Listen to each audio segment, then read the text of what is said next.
So grateful to be here and very happy to discuss these incredibly important and hard to talk about topics.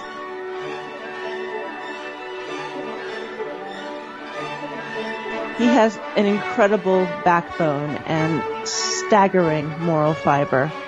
Howie is totally committed, completely ethical, totally admirable. No pressure if you can hear this, but honestly, Howie's a hero to me.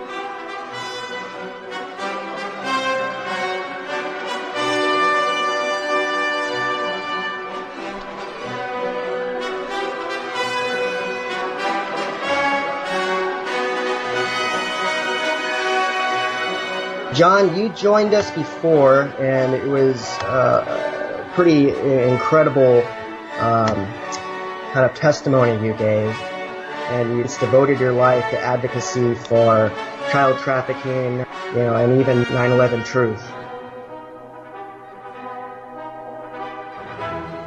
Maybe you could explain to us, in the last decade, what do you think the most challenging parts of coming alive on some of these issues have been?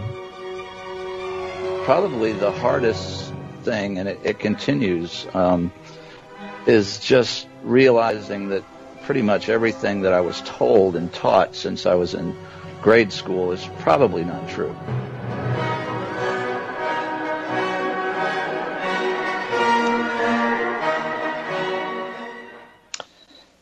And good evening and welcome to the Traffic Report. Happy New Year. We made it, Howie. It's 2018. How are you? It's been 2018, John. Yeah, well, it's the first time I've been on the air in the new year. So happy New Year. Happy New Year, brother. And I was dying with bubonic plague for about 2 weeks. So it's been an interesting couple of weeks. I missed you. I missed the show. I missed you too, man. How you feeling? Better. Cautiously optimistic, and I'm not coughing anymore. I was coughing so bad the one night. I mean, I couldn't have. All you would have heard was coughing. So, I'm sorry I let you down on that night, but there was just nothing to be done about it. No. Thanks. Well, Tuesday we couldn't. I actually got hung up, and I'm no good by myself anyway. So last Tuesday we did just ran a rerun, and Thursday filled in. So I did. I thank her for doing that. I just felt, I just wanted, not for you. Yeah, for you not we took it's our first night off in 6 months, so I guess. No, but but on Thursday, like the last show of the year, it doesn't matter, whether it's December 29th or January 2nd. Really, what's the difference? But there's a little bit of symbolism. I just for everything that has happened this year, I missed you. I guess that's what I'm trying to say. I feel the same. I feel all weird when I don't talk to you like twice a week. I feel weird, and I certainly feel weird. But we're going to get over it, and we're starting out the new year with a bang. I mean, I'm totally just thrilled with our special guest tonight, and I know we've got a couple of breaking news Twitter type things, and I know Angie got banned, so we'll cover that, and then we'll get to I'll do a little introduction on our very special guest this evening. With everything going down, with Liz Crokin, with the whole John Legend and Chrissy Teigen is her name, and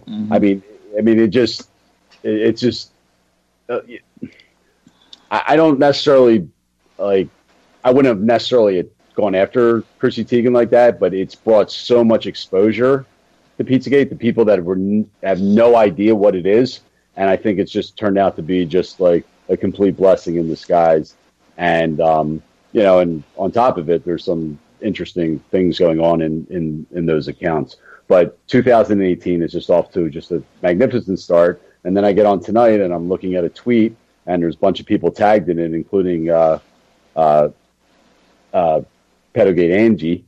And I clicked on her name and her account's been suspended. And I'm beside myself. This is her third suspension. She gets very when she gets suspended, it takes a lot for her to come back. I mean, she builds up an account. Yeah, we've gotten a tremendous amount of support from her, and I mean, I tweeted tonight's show out to her, not knowing, and Kathy McCauley was kind enough to let me know what had happened. But yeah, that's going to be a big loss. I know she'll be back in some form or another, but losing 10,000 followers, I mean, for what? Yeah, for what? For yeah. I mean, exercising I remember freedom of speech, I guess. Oh yeah, I mean, believe me, she never curses, she never attacks. She can never target, harass somebody. I mean, it's complete absurdity, but it's an important voice. I mean, she, the first time she got suspended, she had over 15. I don't remember how many, but she had over 15,000 followers. And if you need, if I needed something retweeted, I could just get it to her, and it just had an amazing amount of reach. And I mean, I don't want to harp on this. I just didn't see it coming. It's only 12:06, but I'm furious. Fit to be tied. Yeah, and this is not, with everything that's happening, we need, and I mean, believe me, there's a million voices out there right now, but she's an important one, and Angie knows how much I love her. So, all right, I just wanted to say that. All right. Well, shout out to her, and she'll be back in one form or another. And the good news is we continue to get these amazing stories, amazing people coming forward. This one kind of holds a special place in my heart right away because I spent from 1972 till 2011 in Florida. And our guest tonight, Juliet Hibbs, was a teacher in Broward County with the Broward County School District for 12 years, I believe. And she has, we have covered just all these different areas of where pedophilia and child rape is just an epidemic. We talked about the Boy Scouts, the Girl Scouts, the Explorer Program, USA Gymnastics, and one of our areas, we had all these teachers being charged with child rape, of minors, of just over and over. It was hundreds of teachers that and I think Lori Handrahan has compiled a medium list of all these teachers, and we knew that this is an endemic problem. It touches everyone, and as we've been shouting this as loud as we can for months and months and months, that it's in every town, it's in every school, it's just an epidemic. And through your work, Howie, and I think Becky and Missy possibly, we've gotten in touch with Juliet, and she is somebody that witnessed this from the inside, and that's who I was hoping at some point we'd have a teacher come forward that was involved in this culture, in these school systems that they obviously have a culture of abuse that's in place. And Juliet's story, I know you talked to her for a couple hours. Yeah. I got a chance to talk to her. Just real quick. I mean, I got a message. I think it was like Friday night, and I had recognized the account name. I got a message on Twitter, and she said, I was told to get in touch with me, and it was actually through Becky, because on top of everything else, she is a survivor. So I was like, give me a call and, tell me, what's going on and stuff. And we ended up talking for 2 hours, and she has, I mean, it's a complicated story going down in Broward County School District in Florida. Part of it, one part is very specific towards one person that we'll get to at the end of the show. A lot of it is about just the corruption of a major school district. What would we say, a $4.4 billion a year school district, John? Billion with a B. And I think it was five something, and that was a few years ago. And right, you know, and I was shocked. I mean, I knew it was a big school system. You know, I went to the Palm Beach County school system. It was a huge system, but I had no idea of the size of this. Right. So, and she was fighting, and I guess survivors have that instinct, and I mean, she's been fighting this. I mean, she has a YouTube channel. She'll give you all the information on that. Follow her on Twitter at Hibbs for Change, HIBBSFOR change. Please.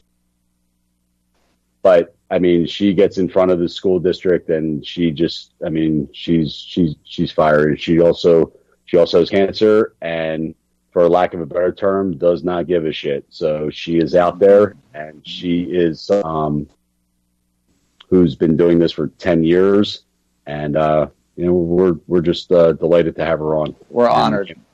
Juliet, how are you? Hi guys. Hey, good. Welcome. How was her introduction? It was good. I'm like totally humbled. Okay. I'm just trying. All I really wanted to do was make the kids safe from the beginning. I actually thought that's what educators, that was supposed to be a safe and secure environment for the kids. Yeah. Well, as we look at story after story after story of, teachers with, whether they want to be called inappropriate relationships, child rape, misconduct, whatever, right. whatever they want to report it in the papers. But, we know that this is a major, major problem, basically anywhere there's children, but, you've been out there. So, I guess we should, for the listeners, we should just jump in and, why don't you tell everyone how you got into teaching? Because you weren't like a teacher, No, I wasn't. It was, okay. I want to say it was like maybe 1994. My son was in elementary school, and I was in college, and I was doing my own business. It must have been a little later than that. Anyway, and so I was in college, and my son was in elementary school. And I noticed that the school was really not safe, and the kids were unprotected, and the fences weren't secure, and there was never anybody standing or watching when the kids were being released. And I referred to the school as a pedophile's dream. And first I reported it up the chain of command. And everywhere I went, they told me I was an overbearing, overprotective mother who needed to let my 5-year-old grow up. And so I went all the way up to notifying the then school board and superintendent, and felt like I had done my civic duty, and continued on with my life and pulled my son out of the district. Wow. And unfortunately, 2 years later, 2 little girls were kidnapped, sisters, from that campus by the predator I predicted was coming, and he killed them and stuffed them in his attic. What district was that, and what school, Julia? That was Broward County, Florida, and it was Lloyd Estates Elementary. Wow. So problems you clearly identified. It was scary. Yeah, and your worst nightmare came true and turned out in the death of 2 young girls. Yeah, and I guess that was part of the reason I became a teacher. That really was it, because I felt like maybe if I had been on the school campus, maybe it would have been different. And so I got a degree actually in psychology, worked for Nova Southeastern University for a couple years, and then I was offered a teaching position. I actually know a couple people who went to Nova. It's my alma mater. Yeah. And so I went, and I was offered a job, and I worked in a small private school for about a year and a half. We had 75 students, and then I got offered a job at Coconut Creek High School, and to say moving from middle school to high school was shock enough, but then add like the 3,000 students, and it was a tad overwhelming. Big high school. Yeah, they're all big. Yeah, and people, I don't know if people realize that, but the population in Florida has just went bananas. And I mean, when I went to high school there in the 70s, and we had in Palm Beach County, which was a fairly decent sized county. I think maybe 1,000 kids tops. Maybe I don't even know if we had 1,000 at Twin Lakes, and it would, all the other schools were similar. But I mean, just the growth in population, and obviously they've made these schools just huge. But 3,000 students, I can't even imagine that. How would you? Well, the thing is, then it was one of the schools that was like lowest rated and all this other stuff, and everybody told me, like, aren't you scared to work there? And I never ever felt unsafe. I had to go out on medical leave because of cancer, and actually then I got an infection because of treatment, so I had to go out a second time. And when I returned, they put me at Deerfield Beach High. And Deerfield Beach High was an A school then, and it was supposed to be super great. And I'm going to tell you that the 2 years I was on that campus, there was not one day I was safe on that campus, let alone the children. And what do you mean by not safe? Well, there are all kinds of different stuff. The children, discipline was seriously lax, especially if you were an athlete. Mm-hmm. And I mean, I taught professional athletes, kids that became professional athletes at Creek, and that was not the way they were treated. And there was a culture of violence and anger from the students, and administration just really barely ever addressed it. And then at the end of my first year teaching for them, I had been mentoring this child, and her parents, her stepfather, sent her some messages over Twitter telling her really horrific things, stuff like, so you go to school and grow a set of balls and you hang out with you and your lesbo friends. And I mean, it's just really, got very abusive, Foul, yeah. Mm-hmm. And this guy's tweeting this to his child. Yes, and so I took her to the abuse coordinator, and we reported the abuse properly. And since she was like the last 2 days of school, she went and stayed with her friend and then moved. And social services told her she never had to go home. Well,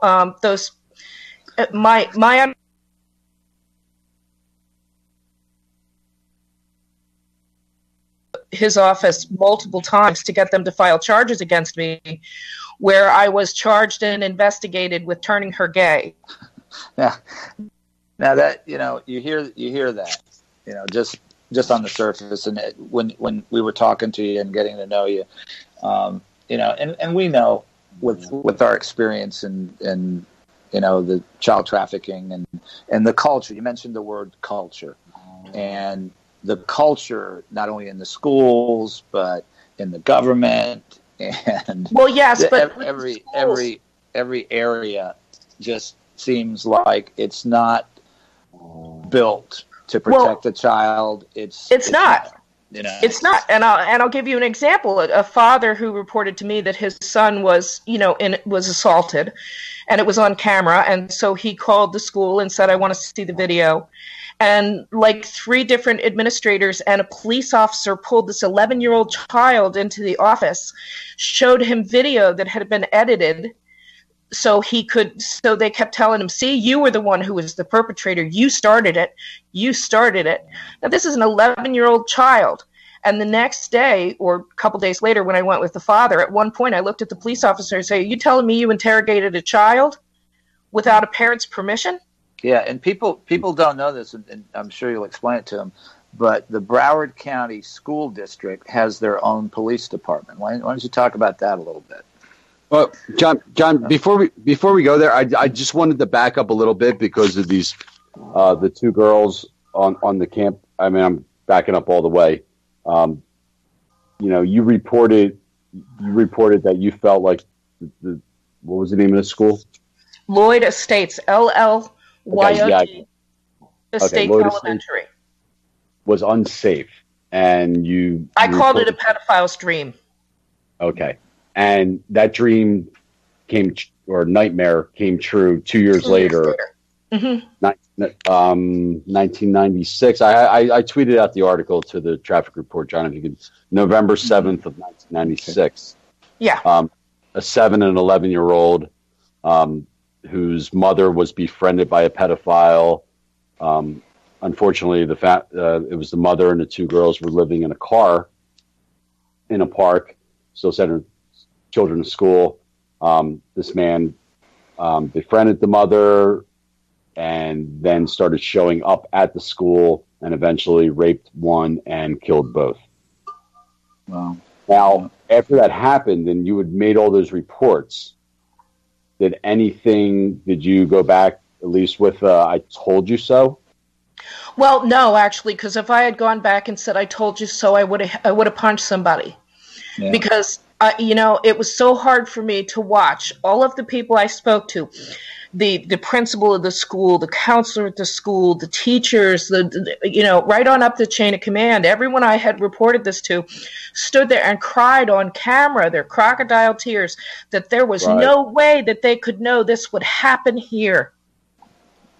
Other than the documented reports that you and I imagine the overprotective mother. You weren't the only parent that had similar concerns. And what I wanted to ask you too, Juliet, because I know this has been a journey for us. And back in the 90s, obviously I know I wasn't aware of I was aware that pedophiles existed, that there was people that preyed on children, but did you have? I mean, you must have to some extent had the same. I mean, working with children, you would probably have been more aware than I would have been joining the fire department in 1993. But obviously, well, I wasn't working with kids then. Yeah, but it sounds like you were pretty. I mean, and being a mother, of course. I mean, well, that was it. That was really it. And my nephew went to the school as well. Mm-hmm. But would you say I would think as a survivor, you're much more. Yes, right. Yeah, God, yeah. Yeah. You had your own personal experience with this too, right? And we'll get to it. Well, I have my own experiences with abuse. Yeah.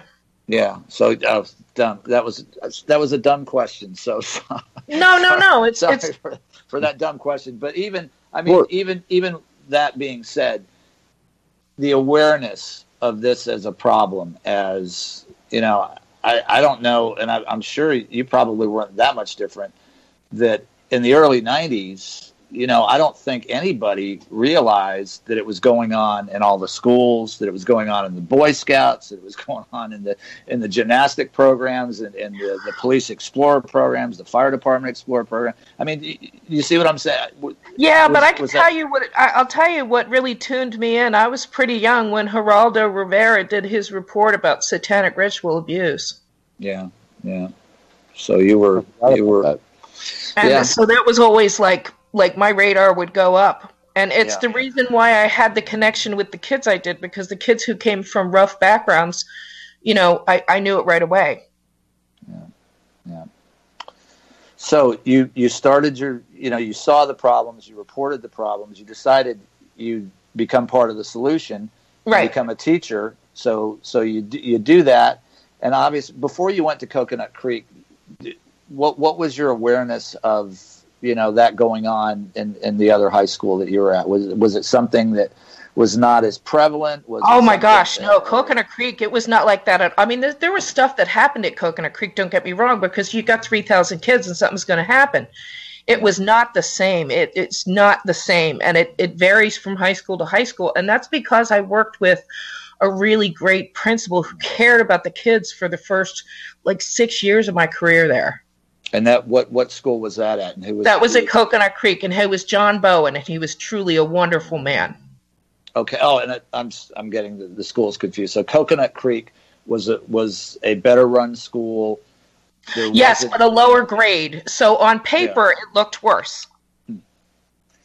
But that's because that at Coconut Creek they actually dealt with discipline issues, and discipline issues in Florida actually count against the school grade. So if you have children who don't ever come to school, it knocks down the school grade. If you have children who are suspended or disciplined that way, then it actually drops the school grade. Yeah, and it's all about, and I think some of our listeners realize this, but this is a huge business, obviously, with a budget of $5 billion. And we were talking earlier before the show, and I was familiar with this just living in Florida, and I didn't have the children in the school system, but a lot of friends did. And when they brought in the FCAT testing, it was all about, how that school was going to look, and that's how they got the funds. And it's that culture again. It's not a culture of what's best for the children. Even on the curriculum. So you're in on the front lines with these children, but the good news is that you had a good principal, and the intended purpose of the policies of the school were being carried out, and you didn't notice the abuse that was going on, say, at Deerfield. Is that fair? I wouldn't have seen what was going on at Deerfield, and then you would see little stories here and there, and there were really horrible stories out of Deerfield Beach High. I mean, there was one girl, I think that was Deerfield Beach Middle, that a student from Deerfield Beach High went over to her school, because this was a couple years before I worked there, and kicked her in the head until she became brain damaged. And then there was another group of boys who threw a lighter fluid on a boy and lit him on fire. Yeah. So you were obviously aware that there were schools that weren't being run properly. Yes. That was a haven for abusers of any kind. Obviously that was much more prevalent. But what I wanted to ask you about a little bit, because I didn't even know this until I spoke with you. But God, what a strange, not good thing to have. But apparently, because I know in Palm Beach County, the sheriff's department polices the schools. They do, and they do have a district kind of police force, but it was much more the sheriff's department than it was. But I understand in Broward County, the police force is a part of the school board, which to me seems like a conflict of interest right off the bat. It's Broward County School Board Police. That's exactly who they are, but they don't work in the schools. And so they work in the investigation unit and drive the school board members around. Okay, so they don't actually they're not like the officers in the school. Those are the county or the sheriff or the city officers. Okay, so and that seems like a really messed up. If you've got a county sheriff that's actually at the school, why would you have an insulated police organization be the investigating agency when something happens? The staff into silence. Yeah, that's what it sounds like. A tremendous conflict and a totally bad idea. Oh, and they're all criminals. I mean, I'll say that myself, because they falsify evidence. And that's been proven in court. The cases have been overthrown, many of them in court. One teacher was accused of slapping a child and is being disciplined and pulled out of the classroom. And it showed on the video that she put her hand on his shoulder. Yeah. And they tortured her for 6 months. Explain why they would, trump up those charges against a teacher who. Well, there's a couple different reasons. One, you have the teachers that are at the top of the pay scale. And if you can get rid of them before they retire, then they don't get this extra big bonus. That sounds like the fire department, and that's totally true in these big organizations. If they can get rid of somebody. So when you get to the top of the pay scale, don't touch a shoulder, don't hug you can't get to the top of the pay scale in Broward because they're on a freeze, and you can't even get the last few big raise years. All right. Okay, but then the next reason is because you're someone like me. And you're someone who cares about the kids, and you're trying to do the right thing, and you actually believe that children should be protected in school, and they don't like that. My principal, John Marlowe, my abuser, John Marlowe, actually said to me that I had a big mouth and I was unapologetic. Yep, when it comes to children's safety, I sure am. Yeah, and this was, so you go to Deerfield, this is about 2010. And yes, you become aware of this student's parents that are sending her inappropriate Twitter messages or whatever. So you report that through the normal reporting chain of command of the school, which I'm sure is very detailed. Absolutely. And so what happens after you make that report? Well, what happened was 3 days later, I was pulled into the principal's office, John Marlowe, and his assistant principal, Keith Roberson, actually sat there and pushed me. No, I'm a handicapped person. I'm sick. And he kept pushing me over and over and over again into this desk that was almost up to my chest, telling me to sign this document that they were going to start this case against me. It said on there that I was supposed to have the actual allegation and I was supposed to have a witness list. And so I kept asking where it was, and he's blocking my way and pushing me against the desk. There was no way I could leave the room, so I just signed. And so I was actually being told that I was being accused of having sex with her. Very, very interesting. So there, you make an allegation. Well, you don't even make the allegation. You become aware of inappropriate behavior. You go through you're a whistleblower that's the term, apparently for somebody who's actually doing their job and doing what they're supposed to do is report the abuse. So immediately you are being physically threatened, assaulted by the principal and the junior principal, and being browbeaten into signing. Well, it was a statement, or it was just a simple document stating that they were starting a case against me and that I had a right to know what the things are and what my rights were, and they didn't even give me any one of the rights on the list. Okay, Juliet, I'm sorry. I'm just curious. How did you become aware of those tweets? The student happened to be. It was lunchtime, and I was in the room with a couple of other teachers, and there were a couple of kids in the room too, and I watched her face go from very happy to destroyed. Okay. Yeah. And I walked over and said, "What's wrong?" And she kind of held her phone out and she said, "I just don't get it," like kind of a thing. And then just was quiet and sat down and covered her head. And I read the tweets, and each one got worse.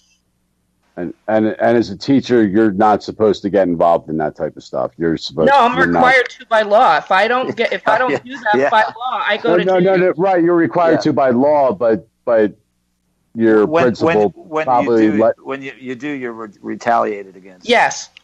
Yeah, and actually, that is the law in Florida. I think most states, you are a required reporter of abuse. It's not you go to jail if you don't report. Yeah. We actually had a couple teachers after my case that didn't report, and I'm sure I'm part of the reason why.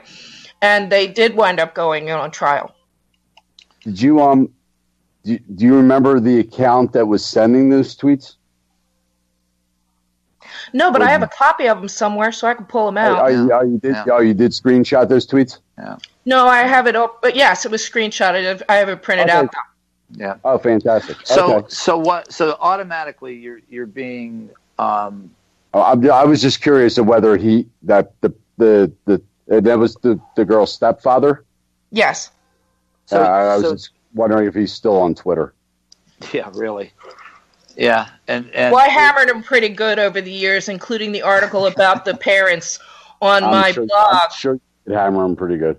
Yeah, and talk about your blog. Well, my blog it's Hibs for Change, and it's actually you're going to find out a lot of the stuff is like over a year old because I've been really sick and I've had to pull back some, and then there was a lot of other threats and things that came my way that I needed to get myself to some safety before I could start again. Yeah. And so the blog is Hibs for Change, and it's on WordPress, and it's about Broward County Schools corruption, and there's stories in there about the money and the buses and everything. And you are on Facebook also, correct? Yes, as Juliet Hibbs, and then I have a YouTube channel where you can see me tell off the board a lot. Yeah, I want to be visiting all. I highly recommend the YouTube channel if you want to see somebody with no fear. People like to say that Howie goes out and does stuff, but I'm talking about someone who gets in front of the school board and it's Hibs for Change also on YouTube. On YouTube, yes. Hibs for Change, Yeah. same name. All three on there. I've watched a few of your videos. You put me to shame. Trust me. Yeah, and we need. Well, I and we have to need tell you, I'm terrified, but one of the places I have a tumor is on my adrenal gland. And so what you're seeing is an adrenaline rush like none other. Trust me, I get it. You're telling us that in that case that's a good thing. I'm actually nicer than that. I'm a lot nicer than that. I have that problem because I'm Scottish. I have like hyperactive adrenal. I'm Scottish and Irish and English. Yeah. Okay. Yeah. So, and I think Howie's actually Irish, but we're not sure. Yeah. I should probably check my adrenal gland too, and my buddy Neil. My buddy Neil Wolf of the Light Reports. There's a few of us that, but trust me, I got nothing on you, Julia. I mean, you get in front of those, in front of the school board. No, seriously, I would be. It's Mother Tiger. It was just me protecting kids. I'd hold a sign. My little Scots mother. That's the type of person she was. I mean, you just did not want to get in front of anybody that was harming any kid, not even her own. I mean, any child. Yeah. So that's me. So you've got the Facebook, you've got the blog, Twitter, YouTube. Right. So, and we're going to be tweeting these out. We'll tweet out the links. They'll be in the show notes. So the people and we're urging people to get involved with this and our network. I'm sure you're gonna be on the Traffic Report radio show page, and we've linked up all these, not only survivors of child sexual abuse, but parents that are having their children abused by Department of Children and Families. Yes. So we have a pretty huge network that's forming, and we're so grateful that you're going to be part of this. And the part that really warmed my heart is the 600 students that are with you on Facebook, because that that's power. I mean that you get all these people together. Well, if you check out the videos on YouTube, there's I think there's 4 or 5 students. There were a bunch of kids that I protected over the years. Had done videos for me too, but I won't share them, and I've actually now deleted all of them because they were actually sharing their stories of horrific abuse and how I helped them, and I just couldn't let their children see. That wasn't, you know what I mean? That wasn't right. Yeah. Right. But if they're adults now, I mean, if you want to reconnect with them, I think it would be real important. Yeah. Oh no! I am connected with them. They did videos for me, but I won't load the videos because the stories did videos horrific. That I can't let the children hear it. I can't let a child hear his mom. Yeah. And what she went through.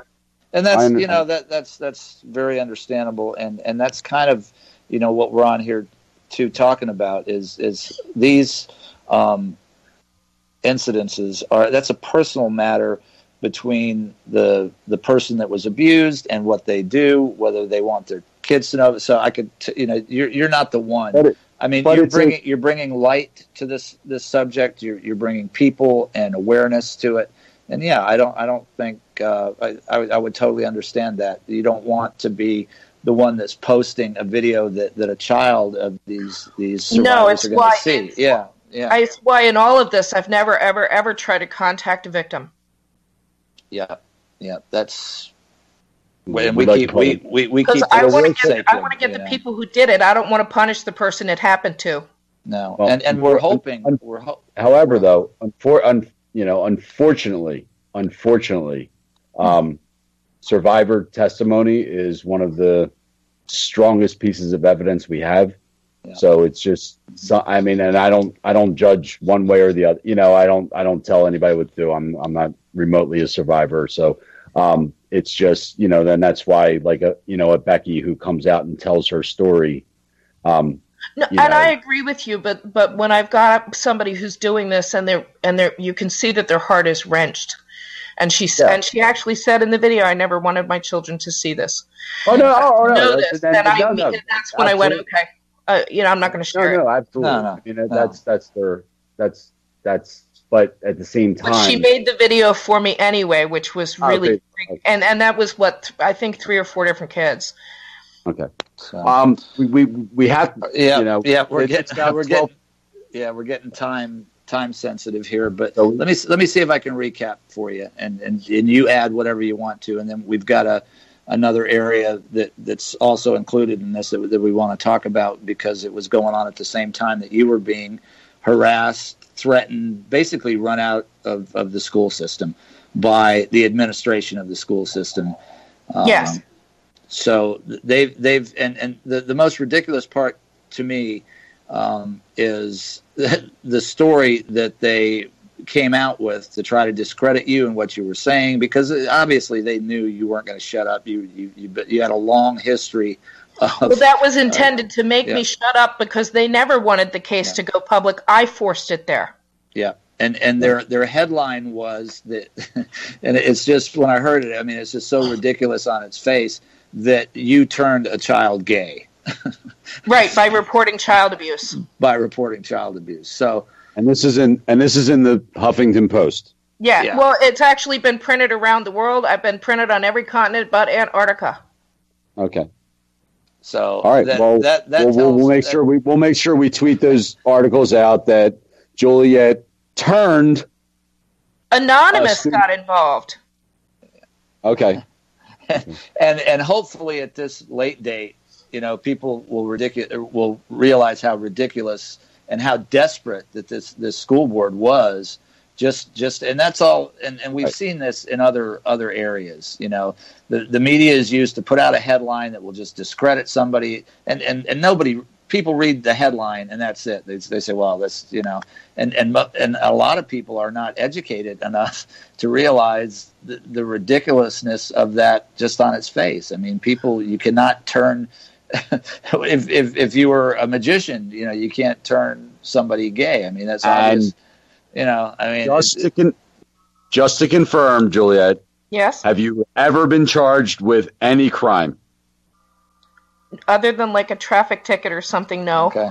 And that to me, because in the traffic report community, the people that listen to us, and we were talking about this earlier, we know you're credible. In talking with you and looking at the documents you provided, I mean, but it screams to me, your credibility and what you're saying about the Broward County School District is the fact that what they put forward, what they threatened you with, and you were not charged with any crime. Because believe me, if there was any shred of evidence that was available that could have gotten you charged with a crime, they would have done it to shut you up. I know. My principal said right when I returned to work, and I'm still in the middle of the investigation because they allowed me to still teach.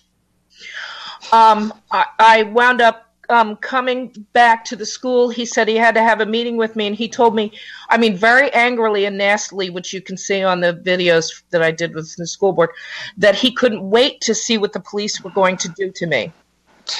Yeah. Well, after all this time and after everything that you've been through, and believe me, and I this is another little, and this may be a 3-show, at least a 3-show, because I don't think we're even going to get close. We're not even halfway through my story, but we got to move on to the other one. Yeah, and we'll have you on here as many times as you need to be on here, because I want to hear all of this story. This is something that people don't get a look at as somebody that's been on the inside of this corruption, the inside of this culture that's basically raping our kids, grooming them, and making this socially acceptable. And just, if people don't believe that, you've got a $5 billion budget for a school board with their own police department, okay? And it just happens to be in Debbie Wasserman Schultz's district in Florida, where 4 attorneys have been murdered in the last year, one of them being a U.S. attorney that was looking into corruption in between her and that district. So, well, and Robert Runcie, the superintendent of Broward County Schools, came from Chicago. and was tied with Chicago schools to the Obama administration. Well, not administration at the time, but after. And Debbie Wasserman Schultz was the person who put forth the recommendation for him. Yeah, and believe me, why don't we touch on? All right, we can touch on that later. I desperately want to get to Matthew Hall. Okay, so let's go to that one. Okay, so what happened was I had while all this is going on, while all this is going on with you turning the student gay. Well, no, actually, that was all over by that time. I had already resigned even from the district, and I'll get into the craziness of that. But what happened was I had another teacher contact me and say, hey, look, this guy was caught as a predator, and they never did anything, and the documents are at the state's attorney's office. Can you this guy being Hall. No, but who was he?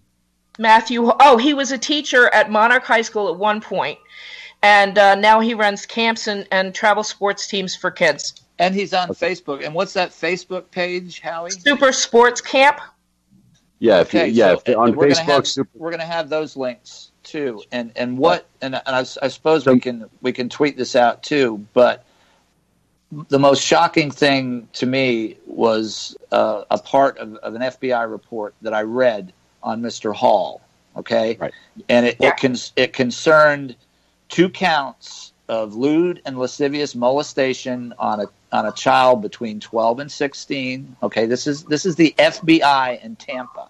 Okay, yes, that was investigating this, and there obviously there was something going on, and Mr. Hall he said he made a bad decision. Okay, right. So we find most of these pedophiles and child rapists, that's their language. They say, well, I made a mistake here, but please read this report. Okay, this is me. John, before we get to that, let's set it up a little bit because we don't know who Matthew Hall is exactly. He's not. Okay. He's not. Juliet, he's not just a random. He's not just a random teacher. No, he's not just a random teacher, and that's what I discovered. I do have to add this because this is part of the culture that we were talking about before. Sure. So the teacher that asked me to get the form for her, I wound up going back and giving her the form. She grabbed it. It's my cuckoo clock. Sorry about that. She grabbed the form from me in this really kind of disgusting way. Which form was this? The one you have about Matthew Hall. Well, tell the listeners which form this is. Oh, this is the state's attorney's report with the FBI statement on it. And the teacher grabbed the sheet and looked right at me and went, "Now I have my leverage." And it was because she worked at Matthew Hall's wife's school because Matthew Hall's wife is a principal. Wow. All right, so Matthew Hall's wife is a principal. Yes. Okay, so a teacher. Okay, let me just read a little bit of this report here, okay, please, for the listeners, okay. So they're talking about a former Monarch High School student, okay, and that the victim had been sexually involved with a teacher. Okay, this is the FBI writing this. For 2 years. This isn't the school board cops. That apparently this is the Tampa FBI. Yeah. Okay, so they're investigating this. They're trying to get the victim to give a statement, and as we've seen, if they're intimidating the reporter and the teacher of this type of behavior, imagine what the victim has went through. And I know you want to talk about a little bit about that, Juliet. The students that have been raped by these teachers have either been intimidated, coerced. Well, the reason I really went public was that in May 2012, there were 4 girls in the last month of their senior year that were sexually assaulted by the same boy. And it was covered up. And the reason I knew is because when my little girl walked through the classroom, on Friday, she was a fashionista, right? I mean, there was not a hair out of place, right?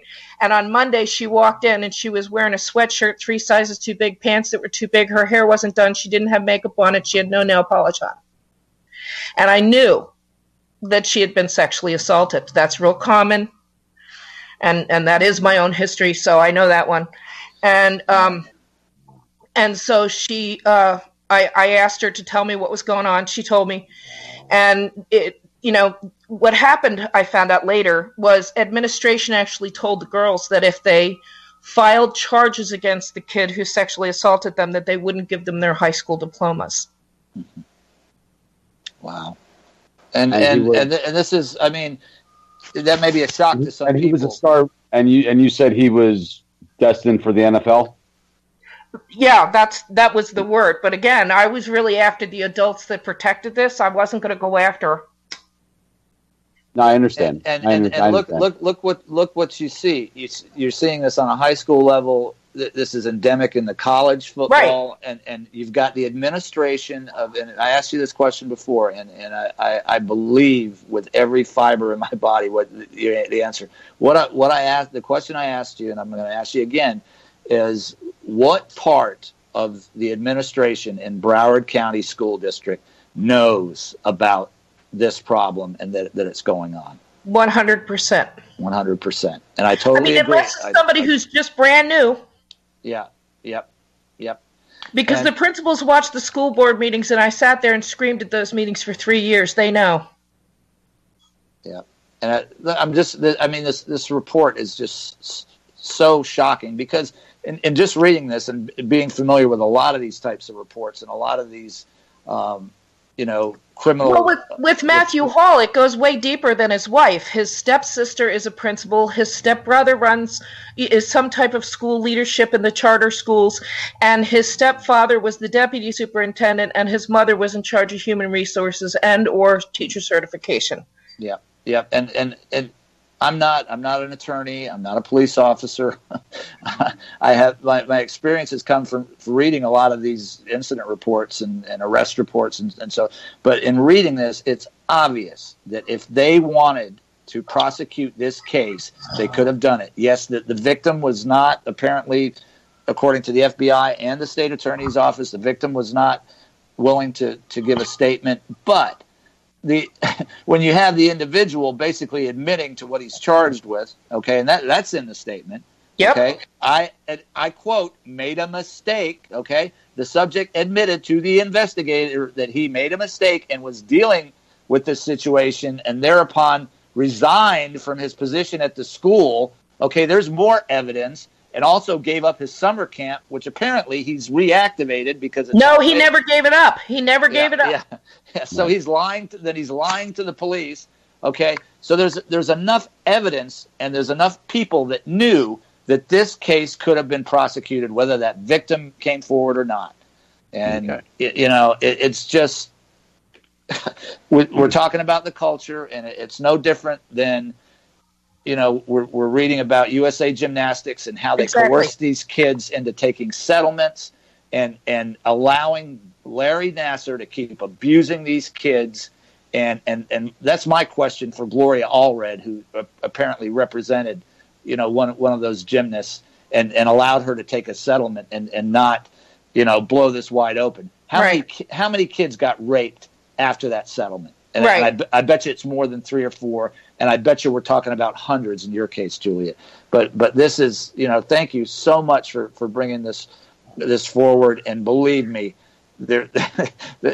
once it comes up, in this environment, there's going to be a big spotlight shined on Mr. Hall and what he's doing now. And, as far as I'm concerned, the FBI and the state attorney's office in Broward County, why this was not followed up. I asked and I got yelled at. Yeah. Well, apparently it's been more than being yelled at. You've been you've had some close calls with automobiles, correct? Yeah, several times they ran me off the road. They tried to run me over when I was crossing the street once. I'll get more detail on another time because I know we're running out of time. But they would run around. After I exposed Hall, it was really when things took an even sharper turn. And then somebody was coming into my home and banging the windows at like 4 o'clock in the morning. And it was just different times, so it was random all the time. It was very terrorizing. Yeah, I moved 250 miles away, and they followed me so they could go into my new community and say, "Here's the article. Look at her. She's a pedophile." We'll tweet out the links. So, I mean, I think people might be having a little trouble following this, but Matthew Hall, after leaving the Broward County School District, started a camp, a sports camp. I'm trying to figure out I what think this he camp had is. the sports camp before. He was supposed to give it up, and he didn't give it up. He had it before. He lied in the FBI report. So he was a teacher who giving that up. Yeah. He was a teacher who also ran a camp, and the website is superstarscamp. Oh, is it? Okay.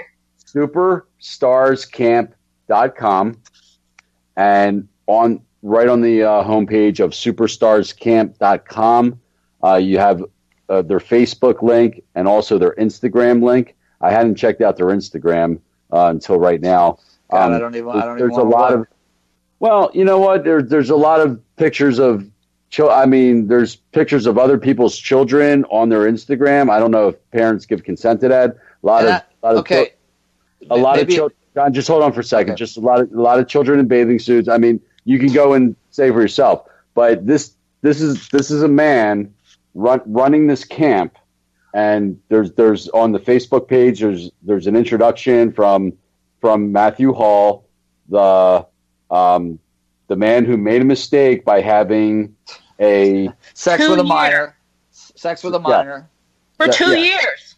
2 years. For 2 years, it was a mistake. It was a mistake for 2 years. So it was a 2-year mistake, apparently. So we'll get into this a little bit more. But and we are running out of time. We've got about 4 minutes. 2018 is about doing things, and now we have this evidence, and we have a man who was still involved with a camp for children, and we have telephone numbers, we have websites, and we have abilities to call and ask and demand answers. And we have an FBI report. Right. And Julie and someone like Juliet has been out there for years on an island.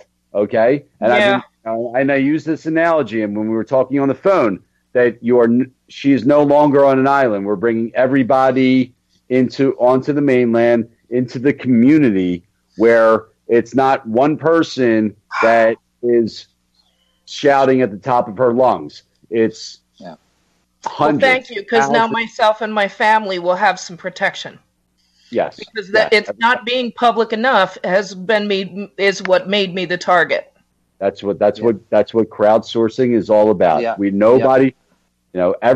There's a lot of people who've been out there doing these things, and everybody's coming in the community, and every piece of and putting just, I don't know if it's pieces to the puzzle or layers, more layers onto the, Well, this was a lot of research over a lot of years to make all the connections, do everything, and figure it all out. Right. You're not alone. You are not alone anymore. And I'm so happy not to be. And we're not a huge family. We get dysfunctional from time to time, but you are officially part of the Traffic Report family, and some of the, Howie included, yourself included, some of these survivors, and they are the light of my life now for doing this, and the only reason that I continue to do this is the survivors and their stories and their courage and their inspiration. And since I've been on a fire truck, I've never felt anything like that. And I'm grateful to you, Juliet, and to all of them, and to Howie and everybody involved that listens to this show, that tweets about it. That's part of that family.